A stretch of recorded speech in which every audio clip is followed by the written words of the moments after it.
बच्चों, चलिए अब हम हाइड्रोजन के भौतिक तथा रासायनिक गुणों के बारे में जानते हैं। हाइड्रोजन के भौतिक गुण। हाइड्रोजन रंगहीन, गंधहीन, स्वादहीन तथा ज्वलनशील गैस है तथा यह जल में अविलेय होती है। हाइड्रोजन के रासायनिक गुण।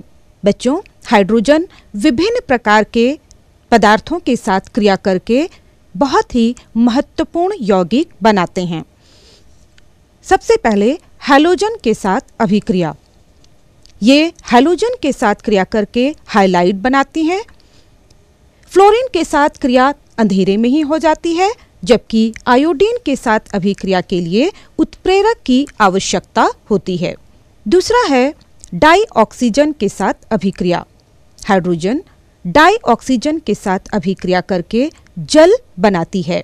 यह अभिक्रिया उच्च ऊष्माक्षेपी होती है, जिसमें हाइड्रोजन H2 की क्रिया जब हम O2 से कराते हैं तो 2H2O जल प्राप्त होता है तथा बहुत अधिक मात्रा में ऊष्मा निकलती है। तीसरा गुण है नाइट्रोजन के साथ अभिक्रिया। यह नाइट्रोजन के साथ अभिक्रिया करके अमोनिया बनाती है। यह अभिक्रिया हॉबर प्रोसेस कहलाती है, जिसमें 3 मोल हाइड्रोजन 2 मोल नाइट्रोजन के साथ आयरन उत्प्रेरक की उपस्थिति में 673 केल्विन तापमान तथा 200 वायुमंडलीय दाब पर 2 मोल अमोनिया का निर्माण करती है। अगला गुण है धातुओं के साथ अभिक्रिया। जैसा कि हमने पहले पढ़ा, यह विभिन्न प्रकार के धातुओं के साथ क्रिया करके हाइड्राइड बनाते हैं। पांचवा गुण है धातु ऑक्साइड के साथ अभिक्रिया। हाइड्रोजन आयरन से कम सक्रिय धातु के ऑक्साइडों को संबंधित धातुओं में अपचयित कर देती है। छठवां गुण है धातु आयनों के साथ अभिक्रिया। कुछ धातु आयनों के जलीय विलयन में से यह धातुओं को अपचयित करती है। जैसे H2 की क्रिया जब कॉपर सल्फेट के विलयन से कराते हैं तब यह कॉपर को अपचयित कर देती है।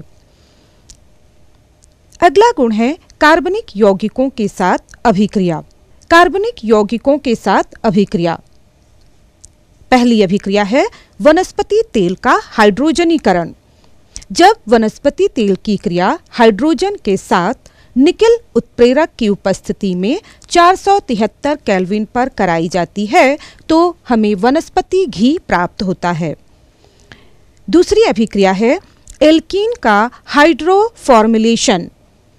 एल्कीन में जब हाइड्रोजन तथा एल्डिहाइड समूह का योग होता है, जब हाइड्रोजन की क्रिया कार्बन मोनोऑक्साइड तथा इथिलीन से कराई जाती है तो एल्डिहाइड प्राप्त होता है, जो कि परिवर्तित होकर अंत में अल्कोहल देता है।